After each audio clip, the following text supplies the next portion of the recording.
বিসমিল্লাহির রহমানির রহিম قاف والقرآن المجيد بل عجبوا أن جاءهم منذر منهم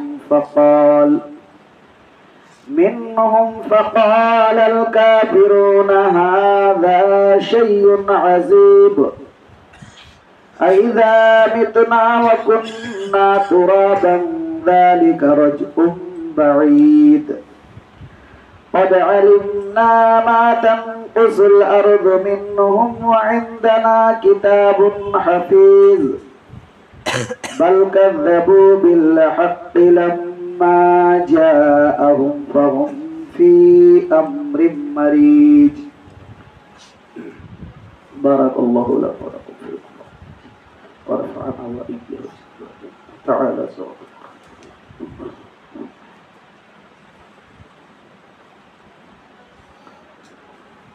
الحمد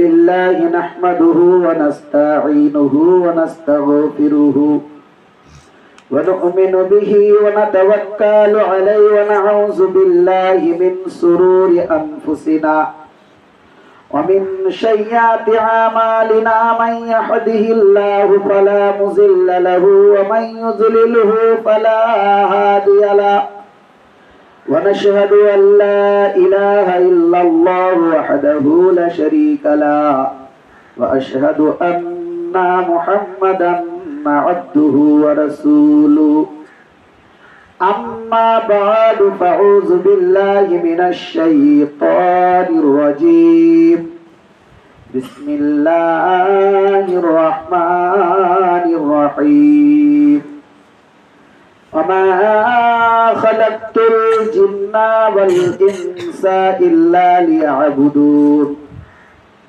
وقال الله تبارك وتعالى في كلامه المجيد والفرقانه الحميد إذ قال ربك للملائكة إني جاعل في الأرض خليفة قالوا أتجعل فيها من يفسد فيها ويسفك الدماء ونحن نسبح بحمدك ونقدس لك قال إني أعلم ما لا تعلمون وقال رسول الله صلى الله عليه وسلم تركت فيكم أمرين لم تزلوا ما تمسكتم بهما كتاب الله وسنة رسوله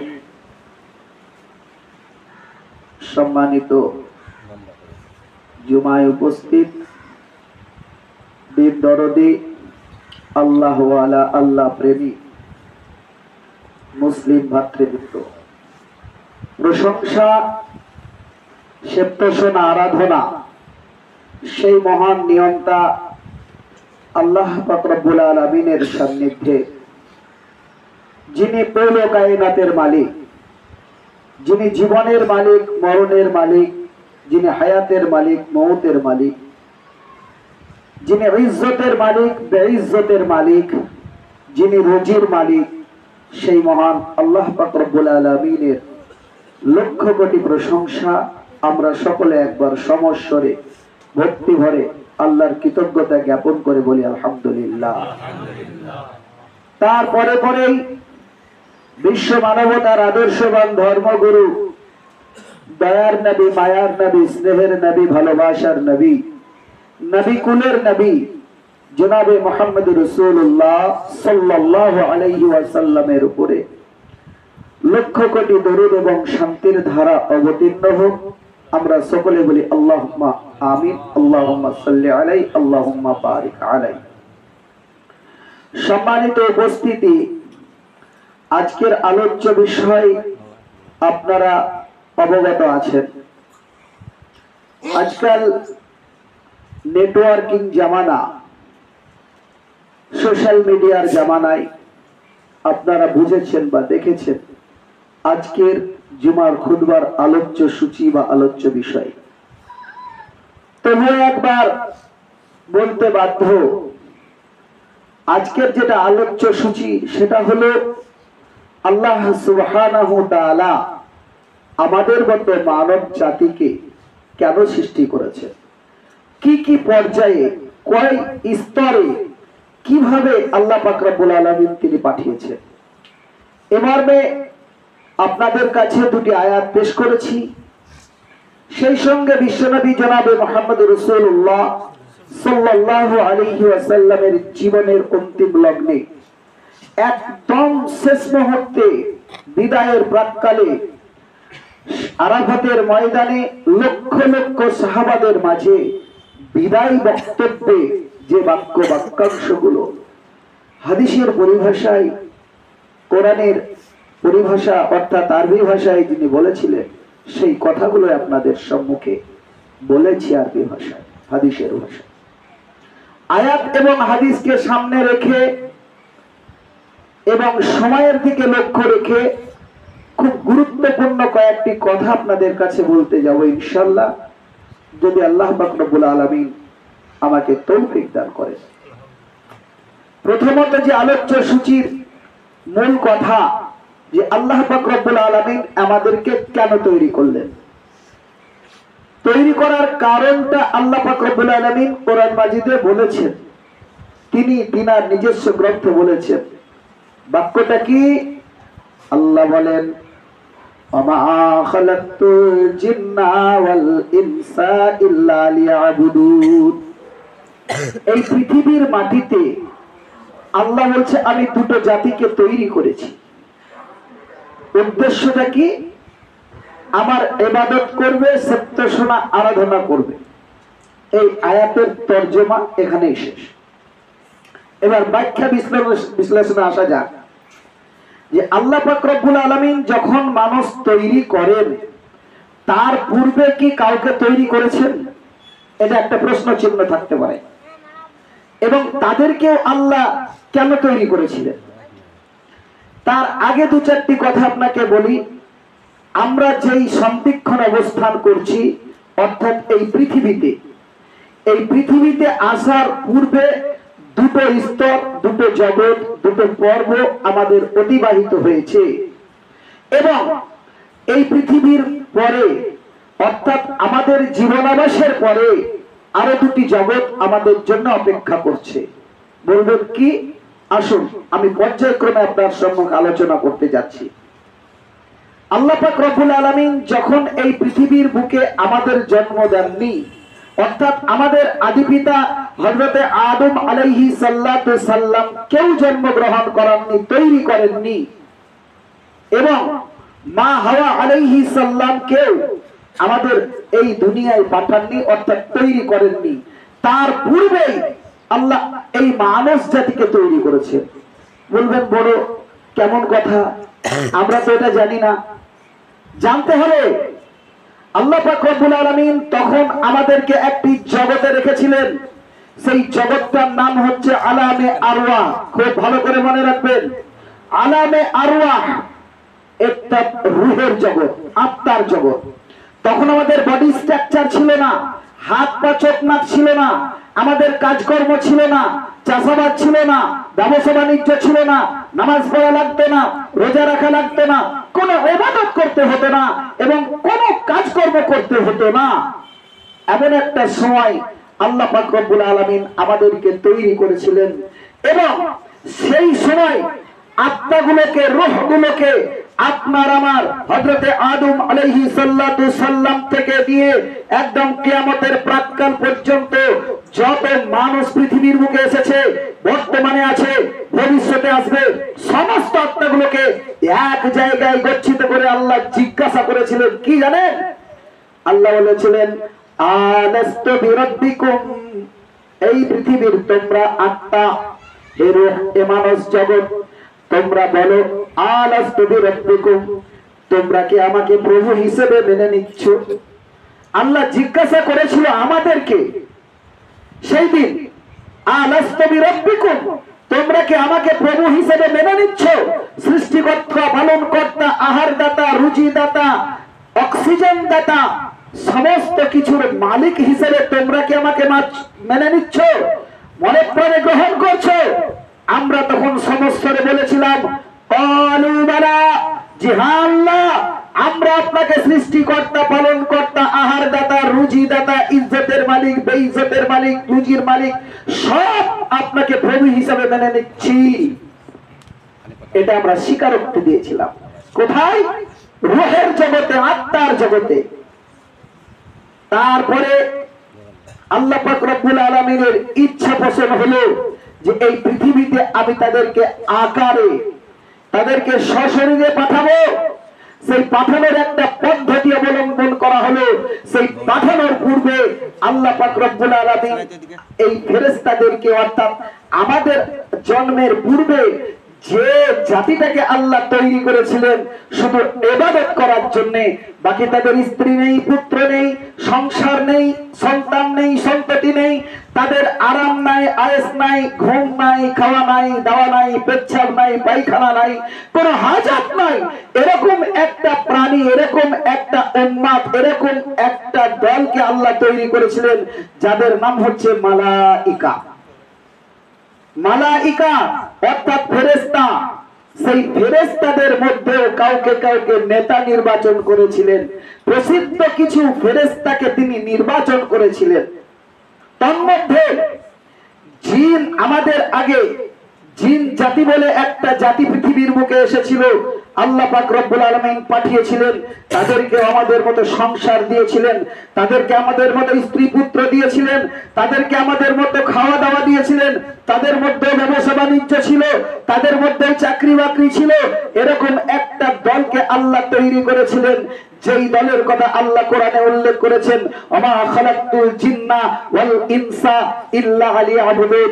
হে পৃথিবীর মানব মণ্ডলী, আমি পৃথিবীতে দুটো জাতিকে তৈরি করেছি, একটা হচ্ছে জিন জাতি আর একটা হচ্ছে মানুষ জাতি।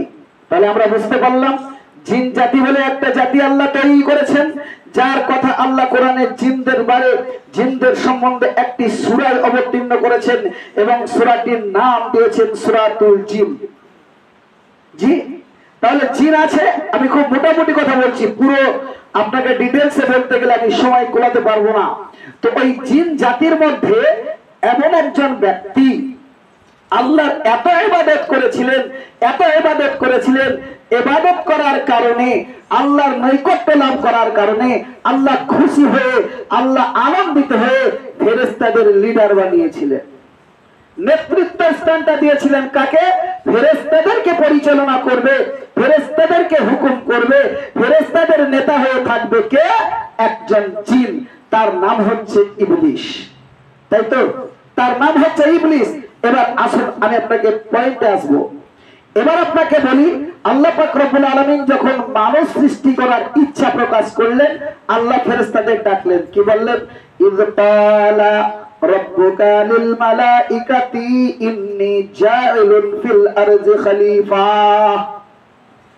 আল্লাহ পাক রব্বুল আলামিন ফেরেশতা মণ্ডলীদেরকে একত্রিত করলেন, যারা আল্লাহর ইবাদতের জন্য সদা সর্বদা নিয়ন্ত্রিত আছে, যারা অতন্দ্র প্রহরীর ন্যায়, যারা আল্লাহর ইবাদতে ব্যস্ত আছে, যাদের সংসার ধর্ম নাই, যাদের আহার বিহার নাই, খাদ্য দ্রব্য লাগে না, যাদের স্ত্রী পুত্র প্রয়োজন পড়ে না, যারা সদা সর্বদাই আল্লাহর ইবাদতের জন্য প্রস্তুত আছে, ওই ইবাদত করা ফেরেশতাগুলোকে আল্লাহ পাক রব্বুল আলামিন একত্রিত করে তাদের কাছে জিজ্ঞাসা করলেন, মতামত চাইলেন। আপনাদের একটা উদাহরণ দিই। আল্লাহর রহমতে আপনারা একটা মসজিদ নির্মাণ করতে চলেছেন, ঠিক তো? তো মসজিদ নির্মাণ করার আগে আপনাদের এখানে যারা জ্ঞানী গুণী সম্মানীয় ব্যক্তিত্ব আছেন, তারা একটা আলোচনা তো করেছেন, মিটিং তো করেছেন। তাহলে প্রত্যেকটা কাজ করার পূর্বে আল্লাহ এখানে একটা শিক্ষা দিলেন যে প্রতিটা কাজের পূর্বে পরামর্শ দরকার, মতামতের দরকার, ঠিক না? ঠিক। তাহলে মতামতের দরকার আছে। তো আল্লাহ খালি বলেই ছেড়ে দিলেন? আল্লাহ খালি বলেই ছেড়ে দিলেন তা নয়, আল্লাহ প্র্যাকটিক্যাল ফিল্ডে দেখালেন যে দেখো পৃথিবীর বান্দা, আমি যখন আদম সন্তানকে পৃথিবী পৃথিবীর বুকে তৈরি করি, তখন আমার যারা ডানে বামে, আমার সামনে পিছনে, সদা সর্বদাই যারা আমার কাছে রয়েছে, আমি তাদেরকে নিয়ে একটা আলোচনা করব বা আলোচনা করলাম। তাদের পরামর্শ, সিদ্ধান্ত আলাদা, মতামত আলাদা, ঠিক না বেঠিক? সিদ্ধান্ত আলাদা, মতামত আলাদা। মত সবাই প্রকাশ করতে পারে, সিদ্ধান্ত একজন নেবে, একটি সিদ্ধান্তের উপরে সবাই অনুমোদন দেবে, এটা আলাদা জিনিস, আর মত প্রয়োগটা আলাদা জিনিস। তো আল্লাহ পাক রব্বুল আলামিন ফেরেশতাদের বললেন, ইজ ক্বালা রাব্বুকা লিল মালাইকাতি ইন্নী জাইলুন ফিল আরজি খলিফা। হে ফেরেশতা মণ্ডলীরা, বলো আমি পৃথিবীর বুকে একটি প্রতিনিধি তৈরি করব, দায়িত্ববান। এখানে মানুষের কথা আল্লাহ বলে নাই, বলেছেন মানুষের কথা আল্লাহ বলে নাই, কি বলেছেন? খলিফা। খলিফা শব্দের অর্থ হচ্ছে দায়িত্ববান এবং সে গার্জিয়ান। এবার দেখেন আল্লাহ কত জ্ঞানের কথা বলেছেন। আমরা পৃথিবীতে যারা মানুষ সংসার জীবন কাটাই, প্রত্যেকটা পরিবারের জন্য আমরা একজন দায়িত্বশীল, ঠিক না ঠিক? আমরা একজন গার্জিয়ান, প্রতিনিধি, তাই তো? আমার বাড়িতে 10 জন সদস্য আছে, আমি আমার সদস্যের একজন দায়িত্বশীল, তাই তো? এবার আমার গ্রাম্য দায়িত্বশীল নেতা আলাদা বিষয়, কিন্তু প্রতিটা মানুষ তার পরিবারের দায়িত্ব বহন করে। এটাতে কেউ আপনাকে বলতে পারবে না যে না এটা হতে পারে না। যে বাড়িতে কোনো নেতার কাজ চলে না, নেতার কথা মানে না, যে বাড়িতে তার গার্জেনের কথা অমান্য করে, ওই পরিবার পরিবার থাকে না, ওই পরিবার পরিবার থাকে না। শুধু বাপ হওয়া যায় না, বাপ সন্তান জন্ম দিলেই বাপ হলো এটা হতে পারে না। সন্তান কুকুরেও জন্ম দেয়, সন্তান গরুতেও জন্ম দেয়, সন্তান ছাগলেও জন্ম দেয়, সন্তান চতুষ্পদ জন্তুতে জন্ম দেয়, সন্তান পশু পাখিতে জন্ম দেয়, কিন্তু তারা গার্জিয়ান নয়, তারা তাদের সন্তানকে নিজের আয়ত্তে রাখতে পারে না, যার জন্য তাদের সন্তানরা অবিচল মানে অবাধ স্বাধীনতায় ঘুরে বেড়ায়। কে কার সঙ্গে থাকবে, কে কিভাবে চলবে, তারা সে শিক্ষা পায় না। অথচ আল্লাহ বলছে খলিফা তৈরি করব, দায়িত্ববান প্রতিনিধি তৈরি করব। এবার প্রতিনিধি কে? প্রতিনিধি আপনি আমি।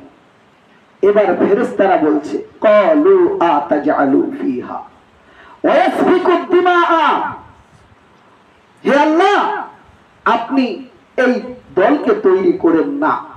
মত প্রকাশ করছে, বাট সিদ্ধান্ত সিদ্ধান্ত নয়, কিন্তু মত প্রকাশ করছেন কি?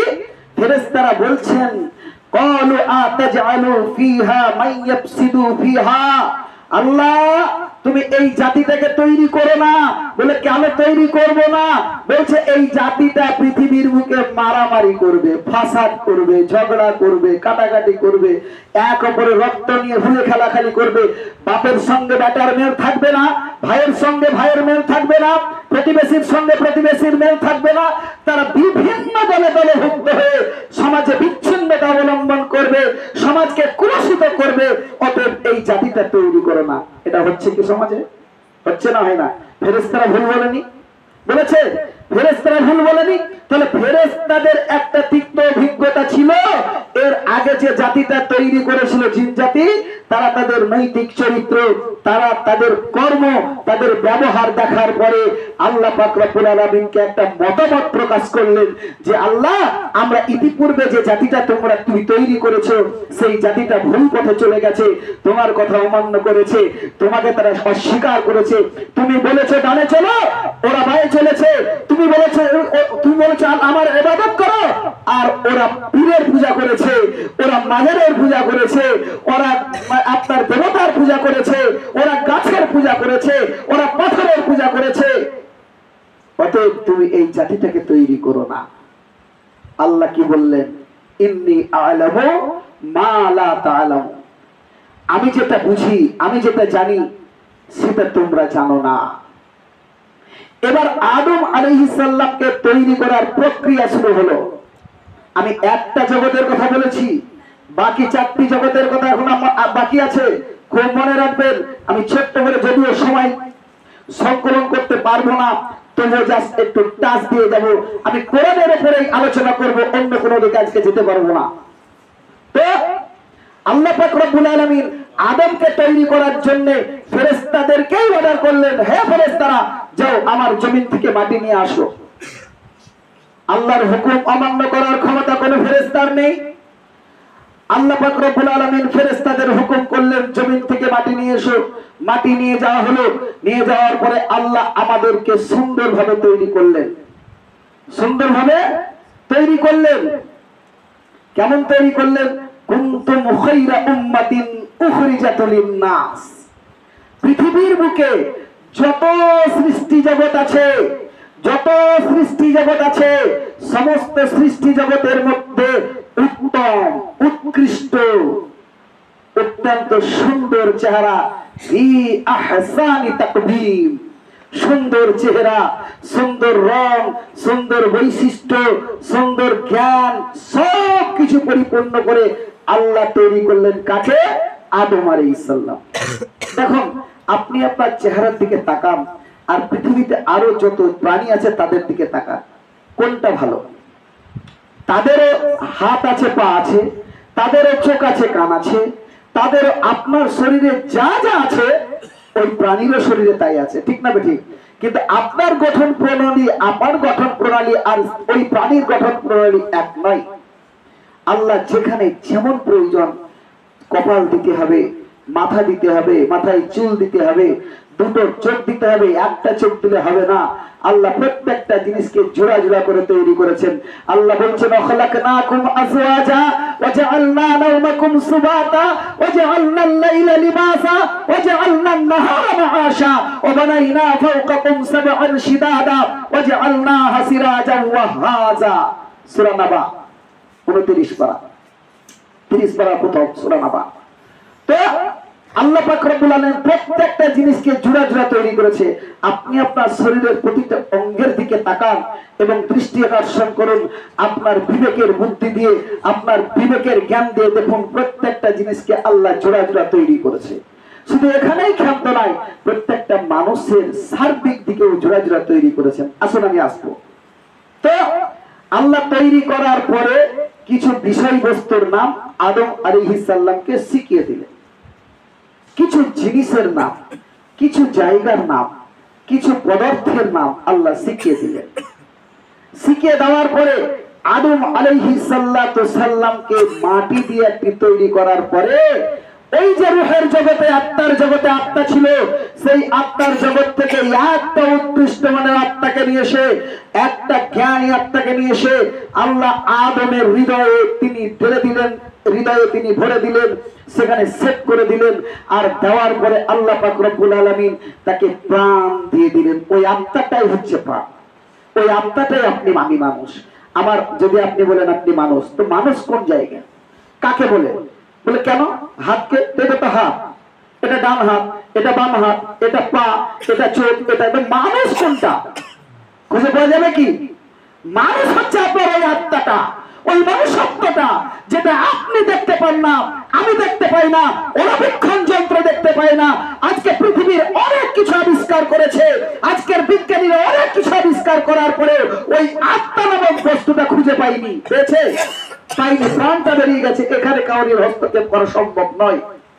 তাহলে ওই আত্মাটা একদম সূক্ষ্ম জিনিস আপনার আমার শরীরে পুশ করা আছে, যেইটার দ্বারা আমি চলছি, আমি বলছি, আমি হাঁটছি, আমি খাচ্ছি, আমি এত কিছু আবিষ্কার করছি ওই আত্মার দ্বারা, ওই মেমোরি দ্বারা। চিন্তা করতে পেরেছি? তো এই জিনিস তৈরি করার পরে আল্লাহ পাক রব্বুল আলামিন এবার ফেরেশতাদেরকে বলছে উসজুদ লি আদামা, এই ফেরেশতারা তোমরা আদমকে সিজদা করো, কারণ তোমাদের থেকে উন্নত, তোমাদের থেকে জ্ঞানে গুণে সম্মানে বলে আমি আল্লাহ তৈরি করেছি, তোমরা এই আদমকে সিজদা করো। উসজুদ লি আদামা, আদমকে সিজদা করো। সমস্ত ফেরেশতা সিজদা করলো। উসজুদ লি আদামা, আদমকে সিজদা করার পরে একজন লোক সিজদা করলো না, ইল্লা ইবলিসা। সে কে? ওই যে ফেরেশতাদের লিডার, সেই জিনাদের মধ্য থেকে উঠে এসেছে, উদ্ধত্তপূর্ণ আচরণ নিয়ে এত ইবাদত করেছে যে ইবাদতের কারণে তার জান্নাত খোলা আছে, যে ইবাদতের কারণে আল্লাহর সিংহাসনের পাশে জায়গা পেয়েছে, যে ইবাদতের কারণে আল্লাহর সামনে নেতৃত্ব দেওয়ার জায়গা পেয়েছে, সেই আপনার লোকটা, সেই জিন নামক বস্তুটা যার নাম আল্লাহ কোরআনে ইবলিস বলেছে, সে বলছে না ইল্লা ইবলিসা, ইবলিস বলছে আমি সিজদা করব না। কেন করবে না? আল্লাহ অবাক হয়ে গেলেন। আল্লাহ বলছেন রে ইবলিস, আমি তোমাকে এত ভালোবাসা আদর করে তোমাকে আমার পাশে জায়গা দিয়েছি, ফেরেশতাদের লিডার নেতা বানিয়েছি, আর তুমি আমার কথা অমান্য করছো, তুমি কেন আদমকে সিজদা করবে না? তিনটি যুক্তি খাড়া করলো। দেখবেন অনেক পণ্ডিত, আপনি যাকে বোঝাবেন ভাই নামাজ কেন পড়ো না, তো ও প্রত্যেকটা যুক্তি খাড়া করবে। করবে না? করবে না? পৃথিবীতে বলছে নামাজ পড়ে কি হবে, কি বড় লোক হয়েছে, কি পেয়েছো তুমি নামাজ পড়ে? হ্যাঁ, বিভিন্ন যুক্তি। আমি লম্বা চওড়া ঘটনায় যাচ্ছি না, যেহেতু আমি সময় অত্যন্ত স্বল্প। সে যদি কোনো জিনিস অস্বীকার করে, তো অস্বীকার করলে অনেক যুক্তি খাড়া করবে। বিভিন্ন পর্যায়ে আপনি দেখবেন স্বামী স্ত্রী ঝগড়া হয়েছে, তাই তো? তো স্ত্রীটা নেবে না, সাপোজ নেবে না, তো ওই স্ত্রীর দোষ না থাকলে কুটে কুটে করে দোষ হয় করে স্ত্রী স্বামীর ভাত খাবে না, পছন্দ নয়, অন্য জায়গায় অভ্যাস চলছে, তো এ স্বামীকে বরখাস্ত করবে এবং টাকা আদায় করবে, তার জন্য বহু পরিকল্পনা, বহু যুক্তি খাড়া করছে, তাই তো দুনিয়াতে। এবার আসুন, এই যে ইবলিস সিজদা করলো না আদম আলাইহিস সালামকে, তো আল্লাহ তো ছেড়ে দেবে না, তো কেন তুমি করবে না বলো? তো তিনটি যুক্তি খাড়া করলো। এক, বলছে আমি আদমের চাইতে বয়সে অনেক গুণে বড়। অবশ্যই বড়, আদম এর থেকে আমি বয়সে অনেক গুণে বড়, বহু হাজার বছর আগে আমার জন্ম হয়েছে, অতএব আদম আজকেই জন্মগ্রহণ করলে নবজাত একটা শিশু, আমি আদমের কাছে, শিশুর কাছে কি করে মাথা নত করতে পারি? আল্লাহ আমি বয়সে বড়, আমি এই আদমের কাছে মাথা নত করব না। আল্লাহ বললে ওরে আদম, ওরে ইবলিস শুনে রাখ, আমার কাছে ছোট বড়ের কোনো পার্থক্য নেই, আমার কাছে বয়সের কোনো পার্থক্য নেই। যদি আমার বাচ্চা সন্তান হয়, কোরআনের হাফেজ হয়, আর আমার যদি বয়স 39 বছর হয়, 50 বছর হয়, ওই 14 বছরের ছেলেটাই ইমামতি করবে, এটা আল্লাহর বিধান, তাই কিনা? আল্লাহ বিধান দিয়েছে ইমামতি করবে, নেতৃত্ব দেবে, নামাজ পড়াবে, খুতবা দেবে, বক্তব্য দেবে কে? ওই ছোট ছেলেটাই দেবে, ঠিক না? ঠিক। আল্লাহ সবাইকে সমান করেছে, বয়সের কোনো তফাৎ এখানে নেই। আল্লাহ বলছে বয়সে ছোট হলো তো কি হলো, জ্ঞানে তোমার সঙ্গে বড়। বলছে না আমি তাকে চিন্তা করতে পারবো না, বয়সে আমার জন্য ছোট। আর কি একটা যুক্তি বলছে, আরেকটা যুক্তি খাড়া করলো, বলছে আমি ইবাদতে আদমের চাইতে অনেক গুণে এগিয়ে আছি, ঠিক না? ঠিক। আমি কয়েক হাজার বছর ধরে ইবাদত করছি, আদম তো আজকে জন্মগ্রহণ করলো, এখন ইবাদত শুরুই করেনি, তাহলে ইবাদতের দিকেও আমি অনেক বড়। অনেকেই বলে যে কি রে কেমন আছি, বলে ভালো আছি, বলছে জান্নাত যেতে পারবি তো? জান্নাত যাবো না, বহু ইবাদত করেছি, আর নেকি করতে হবে না, আমি যা নেকি করেছি না, ওই নেকি থাকলে আর আমাকে কেউ ঠেকাতে পারবে না, বলে না? বলে না? বলে। তো ইবাদত করেও জান্নাতে যাওয়া হবে না। লক্ষ কোটি ইবাদত করেন, একটি কারণে, একটি অহংকার আপনাকে পতন করে দিতে পারে। এ দেখেন পতন করলো কাকে? ইবলিসকে। লক্ষ কোটি বছর ইবাদত করার পরে আল্লাহকে বলল, আল্লাহ আমি ইবাদতে বড়, আমি ইবাদত করেছি, আমি বয়সে বড়, অতএব আমি আদমকে সিজদা করব না। কটা হুকুম অমান্য করেছে? কটা? একটা। আল্লাহর হুকুম একটা, তুমি আদমকে সিজদা করো, করবে না। তিনটা যুক্তি খাড়া করলো। তৃতীয় যুক্তি যেটা বলছে, আরেকটা যুক্তি কি বলছে? আরেকটা যুক্তি হলো আমি আগুনের তৈরি। কিসের তৈরি? আগুনের তৈরি। তো আগুনের গতি কোন দিকে যায়? উপর দিকে না নিচের দিকে? উপর দিকে যায়। আপনি একটা বাড়িতে আগুন, এই চালের ঘরটাতে আগুন লাগিয়ে দেন, তো এই উপর দিকে গিয়ে পাশের বাড়ির চালকে জ্বালিয়ে দেবে, ঠিক না? এর গতিটা উপর দিকে। আর একটা মাটিকে আপনি উপরে ঢিল মারেন, তো নিচে আসবে না? আসবে না? তাহলে আদম হচ্ছে মাটির তৈরি, আর আমি হচ্ছে আগুনের তৈরি। তো আমার গতি উপর দিকে, আমি কেন মাটিকে চিন্তা করব? করব না। করলো না। আল্লাহ বললে করবি না, বললে না করবো না। আল্লাহ বললে আবা ওয়াস্তাকবারা ওয়া কানা মিনাজ জালিমিন, যা আজ থেকে আমার এই অন্যায়, আমার এই হুকুম অমান্য করার কারণে তুমি শয়তানের দলে ধর্মমুক্ত হয়ে গেলে, আল্লাহ বলছে তোমাকে লানতের তক্ত পড়িয়ে দিলাম, তুমি আর কোনোদিন জান্নাত যাবে না। তুমি লক্ষ কোটি বছর ইবাদত করার ফলেও, তুমি 10,000 গুণ বড় পরেও, তুমি আগুনের তৈরি হওয়ার পরেও একটা ভুল করলে, একটা আল্লাহর ইবাদতকে অস্বীকার করলে, একটা হুকুমকে অস্বীকার করার কারণে আল্লাহ থেকে জাহান্নামে দিয়ে দিলেন। এবার বলুন, পৃথিবীর মানুষ আমরা, আল্লাহ কত হুকুম করেছে? আল্লাহ কোরআনে হুকুম করেছে, আল্লাহ মুসলমানদের 5টি বিধান দিয়েছে।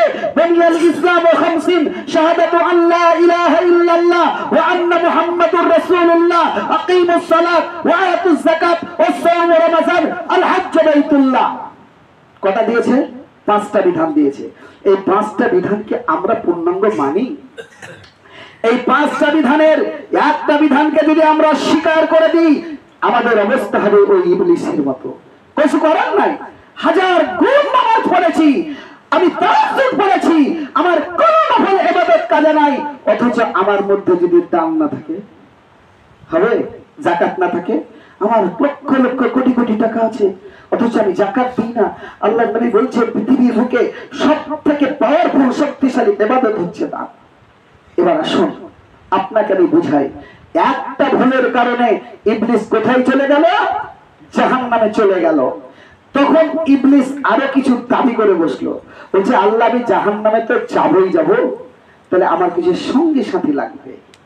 দেখবেন এখন রাজনৈতিক দল হচ্ছে কিনা, তৃণমূল থেকে কংগ্রেস, কংগ্রেস থেকে তৃণমূল, বিজেপি থেকে চলছে। আমি কাউকে মানে কটাক্ষ করছি না। তো ও যখন যায়, তো এই নেতাকে বলে, ওর বড় নেতাকে, যে আমি যখন যাব তখন একটা দিক নিয়ে চলে যাব, তাই তো? অনেক নেতাকে নিয়ে চলে যায়। আল্লাহ মাফ করো। তো ইবলিস, এটা হচ্ছে ইবলিসের কাজ, এটা ভালো মানুষের কাজ নয়, ইবলিসের কাজ। ইবলিস বলছে, আমি তো জাহান্নামে যাব, কিন্তু একাই তো যাব না। যে কি করবে? আল্লাহ তোমার বান্দাদেরকে আমি ভুলিয়ে নিয়ে যাব, তার জন্য আমার কয়েকটা জিনিস দাবি আছে। 1 নম্বর দাবি কি? আমি কিয়ামত পর্যন্ত বেঁচে থাকতে চাই, আয়ু। 2, প্রত্যেকটা মানুষের শিরা উপশিরায় প্রবেশ করতে চাই। 3, আমি প্রত্যেকটা জিনিসের রূপ ধারণ করতে চাই। আর প্রতিটা জায়গায়, পৃথিবীর এবং আখিরাতের যত জায়গা আছে, সব জায়গাতে যাওয়ার, প্রবেশ করার অনুমতি আমাকে দিতে হবে। আল্লাহ বললেন, যা, দিয়ে দিলাম। কারণ ভালোবাসে তো তাকে, ভালোবেসেছে তো, ভালোবেসে একটা উচ্চ জায়গা দিয়েছে তো। আল্লাহ বলছেন, যা, তুই যা চাইবি তাই দিয়ে দিলাম। আমার যারা প্রকৃত বান্দা হবে, তাদেরকে তো কখনোই পারবে না। তো পারবে না, শয়তান পারবে না আপনাকে প্ররোচনা করতে। দেখেন না কি করছে শয়তান।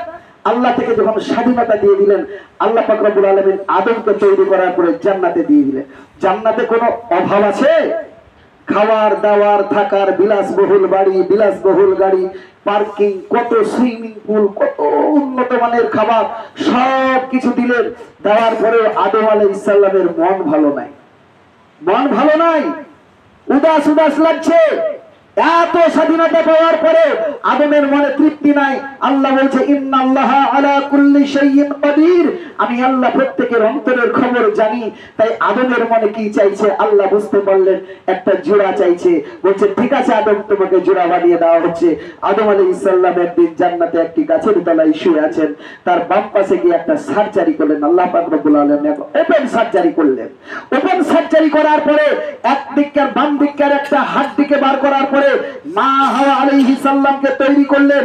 আর তৈরি করার পরে ওই জান্নাতের মাটিতে মা হাওয়া আলাইহিস সালামের সঙ্গে আদম আলাইহিস সালামের বিবাহ সম্পাদন করলেন। আর বিবাহ সম্পাদন করার পরে বললেন, আদম আর হাওয়া, তোমরা এই জান্নাতে থাকবে, পড়বে, খাবে, ঘুরবে, বেড়াবে, আরাম করবে, আয়েশ করবে, সব করবে। কিন্তু আল্লাহ একটা গাছের দিকে আমল করে বলছে, হাজিহিস সাজারাতা ফাতাকুনা মিনাজ জালিমিন। আদম, হাওয়া, শুনে রাখো, গোটা জান্নাত তোমাদের জন্য আবাদ, স্বাধীনতা। কিন্তু ওই যে দেখছো, ওই যে কোণেতে একটা গাছ আছে, ওই গাছটার কাছে যাবে না, গাছটার ফল খাবে না, গাছটার নিকটবর্তী হবে না। আল্লাহ কি এটা পারতেন না নিষেধ করতে? নিষেধ না করলে হতো না? হতো তো। কিন্তু আল্লাহ পরীক্ষা করছে তো ইমান, আদম কতটা আমাকে ভালোবাসে। আদমকে আল্লাহকে ভালোবাসে না? অবশ্যই ভালোবাসে, কিন্তু আল্লাহ পরীক্ষা করছেন। ওই ওই যে গাছটা, ওই গাছটার ফল খেতে আল্লাহ নিষেধ করলেন। করার পরে আল্লাহ পাক রব্বুল আলামিন তাকে স্বাধীনতা দিয়ে দিলেন। এবার দেখেন, আল্লাহ পাক রব্বুল আলামিন স্বাধীনতা দিলেন, সে আদম আর হাওয়া অত্যন্ত সুখে স্বচ্ছন্দে ওই জান্নাতে বিচরণ করছে। এটা কিন্তু ইবলিসের সহ্য হলো না। কেউ ভালো খাক সমাজে, এটা আপনার কোনো বন্ধু সহ্য করবে না, করবে প্রতিবেশী সহ্য করবে না। বলছে আরে বাপরে, হাজী সাহেবের 3খানা বাড়ি 4খানা গাড়ি, এ হাজী সাহেব মনে হয় মক্কা থেকে সোনা চুরি করে এনেছে। বলবে না? যদি আপনার কোনো ব্যবসা থাকে, বলে এই হারাম ব্যবসায় জড়িত আছে, আপনি সুখে খেলে। তো ইবলিসের সহ্য হলো না ভাই, সহ্য হলো। বলছে এ জান্নাতে থাকবে, এর কাল জন্ম নেওয়ার পরে আর আমি জাহান্নামে যাবো, এটা হতে পারে না। তো এ বেটাকে একবার বুঝাই আমি। তো ইবলিস ফেরেশতা রূপ ধারণ করলো, করার পরে আদমের কাছে গেল। আদমকে বলছে আদম শোনো, বলে কি বন্ধুত্ব সুলভ আচরণ করা, বলছে শোনো কি তুমি কি জানো? বলে না জানি না। বলছে ওই যে গাছটা দেখছো, ওই গাছটার ফল যদি তুমি খাও তো চিরকাল জান্নাতে থাকবে, জান্নাত থেকে কোনোদিন তুমি যাবে না। বলছে আল্লাহ নিষেধ করেছে ফল খেতে। আরে বকে ওই জন্যই তো নিষেধ করেছে তোকে, আরে খেয়ে দেখ না। বলছে না আমি খাবো না, আমাকে আল্লাহ নিষেধ করেছে, আমি খাবো না। এই দেখছো এখানে ট্যাবলেটে কাজ হলো না, এই ওষুধে কাজ হলো না। এ করলো কি, নরম জায়গায় হাত দিয়ে দিল কাকে? মা হাওয়ার কাছে গিয়ে বলছে হাওয়া, বলে কে তুমি? বলে আমি আল্লাহর ফেরেশতা। বলে তুমি কি বলতে চাইছো? বলছে ওই যে দেখছো গাছটা। বলছে হ্যাঁ, তো ওই গাছটার ফল খাও না। বলছে আল্লাহ নিষেধ করেছে। বলছে ওরে বোকা পাগলি, তুমি জানো না, তুমি যদি ওই ফলটা খাও তাহলে এই যে সুখ স্বাচ্ছন্দ্য গোটা জান্নাতের, এখান থেকে তোমাকে কোনোদিন যেতে হবে না, তোমাকে তাড়াতে পারবে না। আর যদি না খাও কিছুদিন পরে তোমাকে তাড়িয়ে দেবে। বলছে তাহলে তো যাওয়া খাওয়া লাগবে, এখান থেকে তো যেতে পারবো না। এবার বলুন, কেউ 3তলা 4তলা অট্টালিকা থেকে রাস্তার ভিখারি হতে চায়? চাই না, কেউ চাইবে না। সে হয়ে যায় ব্যতিক্রম আলাদা কথা, কিন্তু ইচ্ছা করে কেউ চাইবে না। তাই এবার জান্নাত থেকে বিতাড়িত হতে মা হাওয়া আলাইহিস সালাম চাইলেন না, সে ফলটা খেলেন এবং ফলটা নিয়ে এসে আদমকে খাওয়াচ্ছেন। আদম বলছে তুমি কোথায় পেলে ওই গাছের ফল? বলছে আমি খাবো না, তুমি খেলে কেন? বলছে আরে খেয়েই দেখো না। বলে আল্লাহ নিষেধ করেছে। ওরে বোকা, আল্লাহ নিষেধ করেছে জান্নাত থেকে তাড়াবার জন্য, খাও। বলছে আমি খাবো না। তো বলছে খাবো না, লাও তোমার সঙ্গে কথা বলবো না। দেখবে অনেক ঘটনা আছে, বললে লম্বা চওড়া হবে। তো জান্নাতে আদম হাওয়ার বিতর্ক তৈরি হলো, আর তৈরি হওয়ার পরে কোন ক্রমে মানলো না। আদম ফলটা খাওয়ালো হাওয়া আলাইহিস সালাম, আর ফলটা খেয়ে নিল। স্ত্রীর প্রলোভনে পড়ে, তার মায়াতে পড়ে, মহব্বতে পড়ে। কারণ ওই জান্নাতে আর কোন সঙ্গী হাওয়া আলাইহিস সালাম ছাড়া আদমের ছিল না। তাই আদম হাওয়াকে ছাড়তে পারবে না, এই জন্যই ফল ভক্ষণ করলো। আর সঙ্গে সঙ্গে তার গোটা শরীরের লেবাস খুলে গেল। আল্লাহ বলছে আদম তুমি কি কাজ করলে? বললে আল্লাহ ভুল করেছি। আল্লাহ বলছে তোমাকে নিষেধ করি না গাছটার ফল খেতে? বলে হ্যাঁ করেছেন। তাহলে তুমি খেলে কেন? বলছে আমি ভুল করেছি। বলছে যাও জান্নাত থেকে চলে যাও। জান্নাত থেকে বিতাড়িত করা হলো কোথায়? পৃথিবীতে শাস্তি দেয়। ভুল কথা, ভুল কথা, একটাই তো ভুল। আল্লাহর একটা কথা মান্য করেছে, আল্লাহ গাছের ফলটা খেতে নিষেধ করেছে, আর এই ফলটা খেয়েছে। ভুল তো একটাই, আল্লাহ তাকে শাস্তি দিয়ে পৃথিবীর বুকে পাঠিয়ে দিলেন, আর দুজনকে দুই জায়গায় ফেললেন, এদের বিচ্ছিন্নতা করে দিলেন। একজনকে ফেললেন ভারতবর্ষের, শ্রীলঙ্কা তখন অখণ্ড ভারতবর্ষ। এই ভারতবর্ষের শ্রীলঙ্কা, বর্তমানে যেটা শ্রীলঙ্কা, সেই শ্রীলঙ্কার আপনার শ্রীলঙ্কায় একটা দ্বীপ আছে সরণ দ্বীপ বলে, সেই সরণ দ্বীপে আদম আলাইহিস সালামকে নামালেন, আর মা হাওয়া আলাইহিস সালামকে নামালেন সৌদি আরবের জেদ্দার মাটিতে। আর দুজনকে দুই জায়গায় রেখে তিনারা বিচ্ছিন্ন হয়ে গেলেন। একদিকে আদম কাঁদে, একদিকে হাওয়া কাঁদে, আর আল্লাহকে বলে আল্লাহ রব্বানা যালামনা, একটাই দোয়া করেছিলেন দুজনেই, রব্বানা যালামনা আনফুসানা ওয়া ইল্লাম তাগফির লানা ওয়া তারহামনা লানাকুনান্না মিনাল খাসিরিন। রব্বানা যালামনা আনফুসানা ওয়া ইল্লাম তাগফির লানা ওয়া তারহামনা লানাকুনান্না মিনাল খাসিরিন। আল্লাহ আমি আমার নফসের প্রতি জুলুম করেছি, আল্লাহ আমি আমার নফসের প্রতি জুলুম করেছি, আল্লাহ তোমার কথা একটা কথা অমান্য করেছি, আল্লাহ তুমি আমাকে ক্ষমা করো, আল্লাহ তুমি আমাকে ক্ষমা করো। এই দোয়া করতে লাগলেন। কতদিন করলেন, কতদিন দোয়া করলেন? একটি দোয়া কবুল হতে মানুষের কত সময় লাগে? আমরা মনে করছি আজকে দোয়া করব, এক্ষুনি আল্লাহ কবুল করবে, এক্ষুনি দোয়া করব, এক্ষুনি আল্লাহ কবুল করবেন। না, আল্লাহ এখনই কবুল করতেও পারেন, দীর্ঘ সময় নিতে পারেন। আদম আর হাওয়া আলাইহিস সালামের দোয়া কবুল হতে সময় লেগেছিল 300 বছর। কত বছর? 300 বছর পরে ওই মক্কার মাটিতে একটি পাহাড়ের পাদদেশে, মিনা থেকে একটু নিকটবর্তী পাহাড়, সেই পাহাড়ের পাদদেশে গিয়ে দুজনের সাক্ষাৎ ঘটলো, যেইটাকে বলা হয় আদম, মানে একটি জায়গার নাম আদম আলাইহিস সালামের, ওখানে তাদের সাক্ষাৎ ঘটলো। আর আবার তারা বিচরণ করলো। তারপরে 300 বছর পরে এক জায়গায় হওয়ার পরে এবার তৈরি হলো কে? হাবিল কাবিল। এবার আর একটা জগতে ঢুকলাম, ওই জগৎটার নাম হচ্ছে আলামে বাতান, মায়ের পেটের জগৎ। মায়ের পেটের জগৎ। এখানেও আমাদের করণীয় কিছু ছিল না, সেখানে আমরা কিছু করতে পারিনি, সে ক্ষমতা আমাদের ছিল না। আমরা তখন শিশু, আমরা তখন নিরুপায়।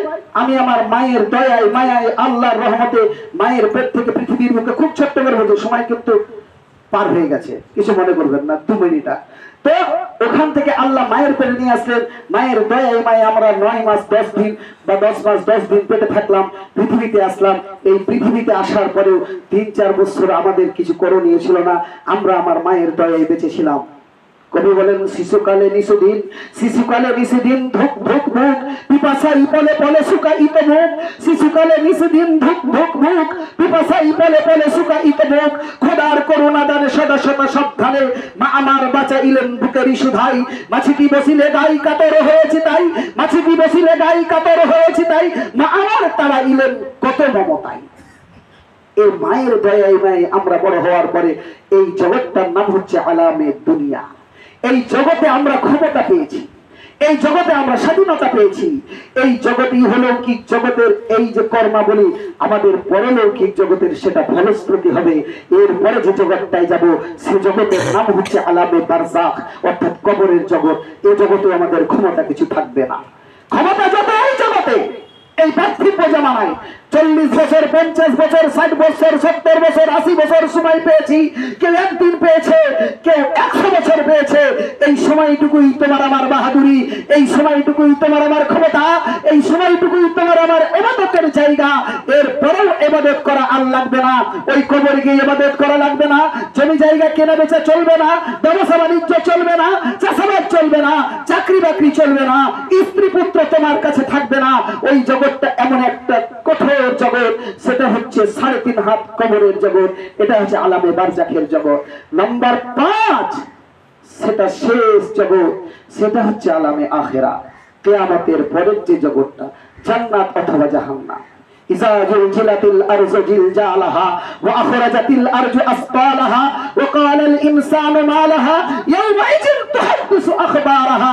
আল্লাহ বলছে পৃথিবীর শেষ লগ্নে হযরতে ইসরাফিল আলাইহিস সালাম নামক একজন ফেরেশতার মুখে বাঁশি আছে, আমি আল্লাহ তাকে হুকুম দেব, বাঁশি বাজাবে, ভূমিকম্প শুরু হবে। ইযা জুলজিলাতিল আরজু জিলজালাহা, পৃথিবীটা কাঁপবে, ভূমিকম্প হয়ে যাবে।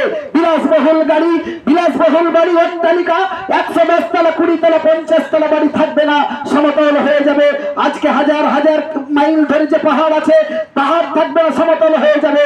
এই যে আজকে শুধু পৃথিবীতে 3 ভাগ পানি আছে, আটলান্টিক মহাসাগর থেকে শুরু করে, ভারত মহাসাগর থেকে শুরু করে, আরব মহাসাগর থেকে শুরু করে যত পানি আছে কিছু থাকবে না, সব সমতল হয়ে যাবে। আর হয়ে যাওয়ার পরে মানুষ দ্বিতীয় আল্লাহ ফোন দেবেন, ওই ইসরাফিল আলাইহিস সালাম, মানুষ তখন কবর থেকে উঠবে, যে যেখানে শুয়েছিল, যার যেখানে কবর হয়েছে সেখান থেকে উঠবে আর উলঙ্গ হয়ে ছুটবে, সেই সেখান থেকে উঠবে আর উলঙ্গ হয়ে ছুটবে। আমরা যখন পৃথিবীর বুকে মায়ের পেট থেকে এসেছিলাম, উলঙ্গ হয়ে এসেছিলাম, নারী পুরুষ সব মানুষ আমরা উলঙ্গ হয়ে এসেছিলাম।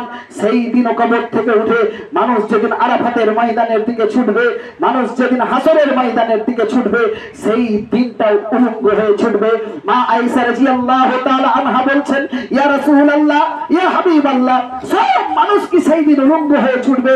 আল্লাহ রাসূল বললেন, আয়েশা রে, হ্যাঁ সেই দিন উলঙ্গ হয়ে ছুটবে। আম্মা জান আয়েশা রাদিয়াল্লাহু তাআলা আনহা বলছেন, ইয়া রাসূলুল্লাহ, ইভেন আমিও কি উলঙ্গ হয়ে ছুটবো? আল্লাহ রাসূল বললেন, হ্যাঁ আয়েশা তুমিও ছুটবে। আল্লাহ রাসূলকে বলছেন, উম্মাহাতুল মুমিনিন আম্মা জান আয়েশা রাদিয়াল্লাহু তাআলা আনহা কেঁদে কেঁদে বলছেন, ইয়া রাসূলুল্লাহ, এই পৃথিবীতে আপনি আর আমার আব্বা ছাড়া কোন পুরুষ আমার চেহারা দেখে নাই, আমার গঠন প্রণালী দেখে নাই, আমার রংঢং দেখে নাই, আমার চরিত্র, আমার কিছু দেখে নাই। কিন্তু কিয়ামতের দিনে লক্ষ লক্ষ কোটি কোটি মানুষ থাকবে, আদম আলাইহিস সালাম থেকে শুরু করে কিয়ামতের প্রাক্কাল পর্যন্ত সমস্ত নবীদের উম্মত থাকবে। আর সকলের সামনে আমি আইসে কেমন করে উঠবো উলঙ্গ হয়ে। সেই দিন কি আমার দিকে সবাই তাকাবে না? আর আমাকে কি লজ্জা লাগবে না, শরম লাগবে না? আল্লাহ রাসূল বলছেন, আয়েশা রে, এই সেই দিন এমন একটা দিন হবে রে, সেই দিন এমন একটা কঠিন দিন হবে, সেই দিন কেউ কারোর দিকে তাকাবে না। সুবহানাল্লাহ। এই হচ্ছে আলামে আখিরাতের। এবার বলুন, আমি আর আলোচনা বাড়াতে চাইছি না, কারণ সময়ের দিকে মূল্যায়ন করতে হবে। তো আমরা এই পৃথিবীতে ক্ষণস্থায়ী জীবন, কতটুকু আমরা কাজ করলাম, কতটুকু আল্লাহকে সন্তুষ্ট করতে পেরেছি, এ নিয়ে আপনাকে আমাকে অনুশোচনা করতে হবে। রাতে আঁধারে কাঁদতে হবে। আল্লাহ বলছে, তুমি পাপ করেছো, গুনাহ করেছো, গোপনে করেছো, গোপনে কাঁদো, আমি আল্লাহ ক্ষমা করবো। সময় লাগতে পারে, তাই তো, সময় লাগতে পারে। একটা লোক নামাজ, এক ওয়াক্ত নামাজ না পড়েও জান্নাতে যেতে পারে বলে দেখে হয় কি? দেখেন না, আল্লাহর নবীর স্ত্রী, একজন স্ত্রী আম্মা জান আমাদের, তিনি নামাজ না পড়েই জান্নাতে গিয়েছেন, জান্নাতের সুসংবাদ পেয়েছেন। বলবেন কে? জানা নেই তো? হ্যাঁ, তিনি হচ্ছেন আল্লাহ রাসূলের প্রথম স্ত্রী আম্মা জান মা খাদিজাতুল কুবরা রাদিয়াল্লাহু তাআলা। নামাজ একদিনও পড়ে না। বলবেন কেন পড়ে নাই? কারণ তখন নামাজ ফরজই হয় নাই। আল্লাহ রাসূলের উপরে নামাজ ফরজ হয় নাই, পড়বে কেমন করে? তাহলে সেই লোকটা জান্নাতে যাবে। কিন্তু আপনাকে আপনার বিবেকের মণিকোঠায় প্রশ্ন করে দেখতে হবে, আমার রাতের আঁধারে দিনের আলোকে আমি কি এটা ভুল করছি না সঠিক করছি? বিবেক আপনার বলে দেয় যে না রে, তুই ভুল করছিস, ওটা ভুল। বিবেক যদি বলে দেয় তুই সঠিক করছিস, এটা সঠিক।